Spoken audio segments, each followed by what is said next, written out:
everyone. In this episode, let's take a look at what's blooming in my African violet garden now. We're in the month of July of 2022. The weather is really warm. Many of my violets have been repotted and are now just adjusting after the repotting, and only a few are now in bloom, and this is what I'll be showing today. Some of them are new and some of them are those that I've had for a while, so let's check them out. Here is one of the new ones, just got out of quarantine. As you know, I keep my violets in quarantine for a couple of months to make sure that they're pest and disease free. So this one is my only girl leaf bloom chimera, and it has bell-shaped blooms. It's called Norton's Elaine. And here we can see the chimera stripes on the bell-shaped blooms. The stripes are kind of not very pronounced right now because we are in the warm temperatures. So many of the stripes kind of are blending in with the main color. So here they're almost all purple, although there are some that are still showing distinct stripe pattern as the chimera blooms should. Here we have one of my older plants, EK-Morskoi, or in the original language, EK-Morskoi Volk by Ellie. I like this hybrid for the very large size blooms. Here you can compare it to my hand, and I like the shape of the petals on the blooms. Here is a Ukrainian hybrid by Elaine called LE-Zlato Skifov, or it translates into English as LE, the gold of the Scythians. It has very nice yellow shade in the center now in the warmer temperatures, and it has some pink around the petals, and the petals are frilled. They're very, very unique blooms. I like this hybrid. Next to it is my favorite Anne, a vintage by Betty Bryant, and it's just beginning to bloom, and mostly I wanted to show it for the beauty of the foliage. It has very distinct white variegation with dark green foliage, and sometimes the variegation looks pink. It depends on the temperatures in my environment.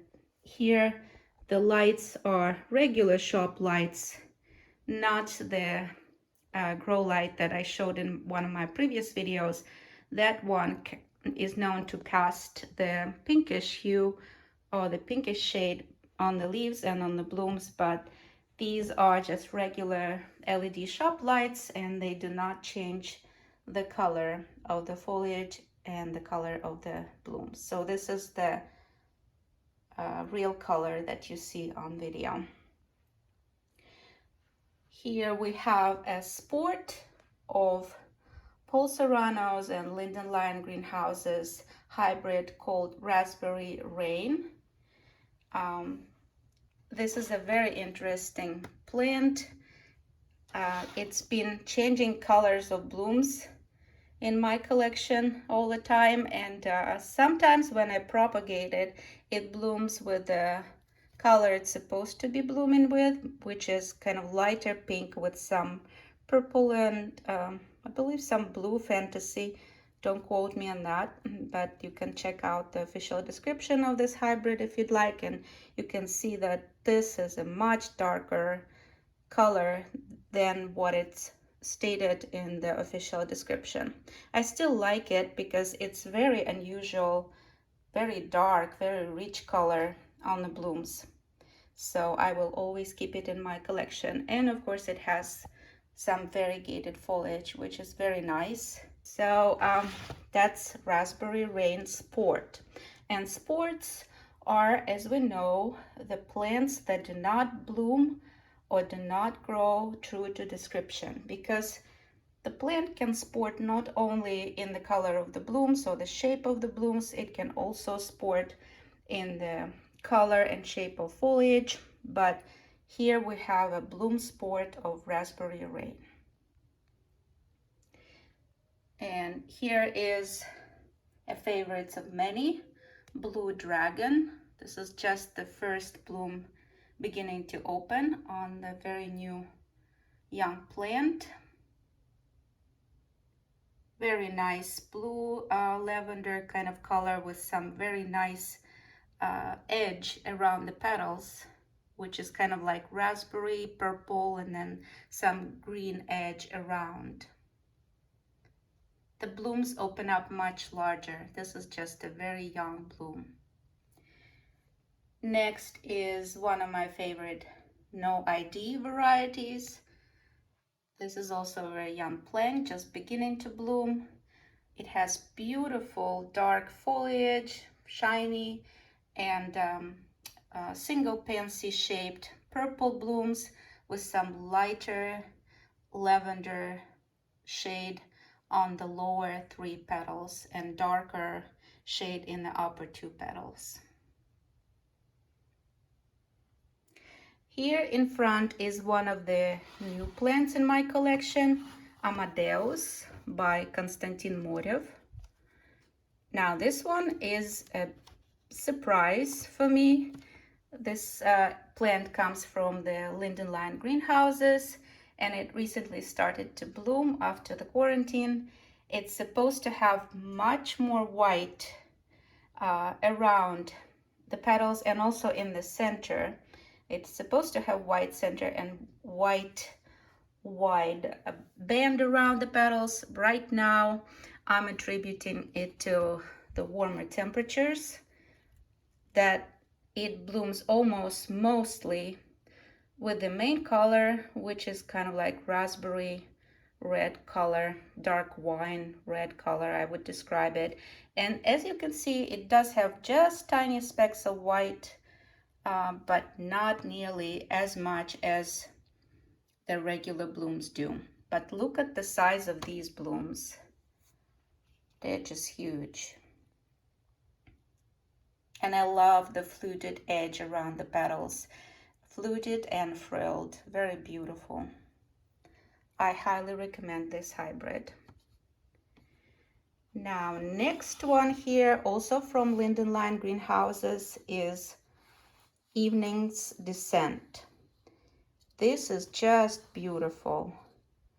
It's just beginning to bloom, and the combination in this hybrid of the variegated foliage and the very rich dark blue blooms with some raspberry edge around them is just spectacular. The blooms are not large, but it is just the combination of all colors together, the way it comes together in this hybrid. To me, to my eyes, it's just beautiful. I'm very grateful to have this plant in my collection. And then here is another plant from Linden Line greenhouses that I recently purchased. It's called Bloodshot, and I purchased it because it has very dark red, rich colored blooms. They're supposed to be semi-double, and here we have a semi-double bloom, and this one looks like a single pansy, but because it's just the first bloom, they can bloom as singles, and then in the next blooms, as the plant matures, they can then bloom as semi-double and doubles. I also got it because it has very beautiful variegation on leaves, and the leaves are spoon-shaped. When they mature, they kind of concave like that, and they look like spoons, and that's why I also like it, because it has a unique shape to the foliage. So the foliage shape, the foliage color, The variegation is very pretty, and the bloom color is spectacular. What's not to love about this one? Here in front of it is also a newer plant, and it's kind of in a rough shape right now because I haven't groomed it yet, but I wanted to show it to you first so that you could see the blooms, how pretty they are. This is from Violet Barn, and it is called AE-Cancer, or in the original language it's called AE-Rak, which is like a zodiac sign, one of the 12 zodiac signs, Cancer. So the blooms have already faded a little bit, and the leaves, these leaves I will be removing, and I will just let the center, the young leaves in the center, grow. AE-Cancer by Evgeny Arkhipov. Here we have a semi-miniature starting to bloom. It's a very young plant as well, called Emerald Pink. This is one of my favorites. The blooms are very delicate. They're kind of like peachy pink with some green edge, and this is a very profuse bloomer. Very easy grower too. Next to it is Hunter's Slippery When Wet. This is a summer bloom, so it's not very prolific right now, but it can bloom much nicer. This is a hybrid by Ken Mozelewski. I love the bloom shape on this one. It looks like roses with very delicate pink color and darker pink in the center, and some green edge around the petals, and variegated foliage. In front of it is Waterdancer by Paul Serrano and Linden Lion Greenhouses. This one has absolutely gorgeous blooms in my eyes. Again, because we all have different tastes, but these blooms are just always make me smile when I look at them. They are lavender with some pink and some dark purple fringed edge. They are simple pansies, but it's the color and the shape that draws me to this plant, to this hybrid in particular. And of course, it's surrounded by the dark green foliage, which serves as a background, very beautiful background for the blooms. Here is one of my favorite vintage plants, vintage hybrids. It's a 1984 hybrid by Whitaker called Splendiferous. I got it from a friend in the African Violet club that I was a member of, and I think I'm still a member, but I've moved since. That club was in Thousand Oaks. It's the Thousand Oaks African Violet Society, and I'm very grateful to have received this plant, and I've kept it always in my collection since, and I always will. It has very unusual blooms, also simple pansies. This one is kind of getting old. They are more saturated in color when they're younger, and they are kind of like very pale pink with some dark centers, and also very unusual pattern around the petals and the white frilled edge. It's been blooming for several months now, and it grows on my east facing window, and now that it's getting hotter, I moved it to the north facing window. What I discovered about this plant, that it does not like growing on a wick.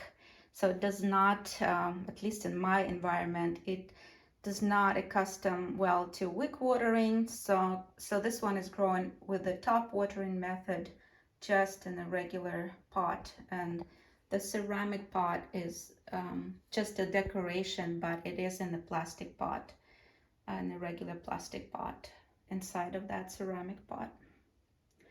Now here we have Rose Bouquet, one of their favorites of many, with mosaic variegation and rose-shaped pink blooms.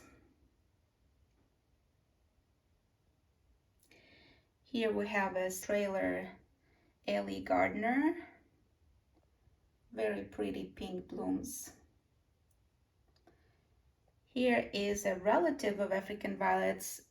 It's often called flame violet, but it is an Episcia. That's the official name of this type of plant, Episcia. And this is Cleopatra with some beautiful coloring to the leaves, and it blooms right now, so I wanted to show it to you with some very, very bright red orange blooms and yellow throat.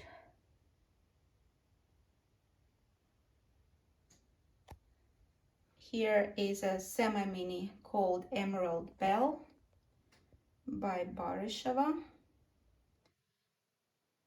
This one never opens the bells, and it is a super prolific bloomer. So if you like green bell blooms, definitely check it out.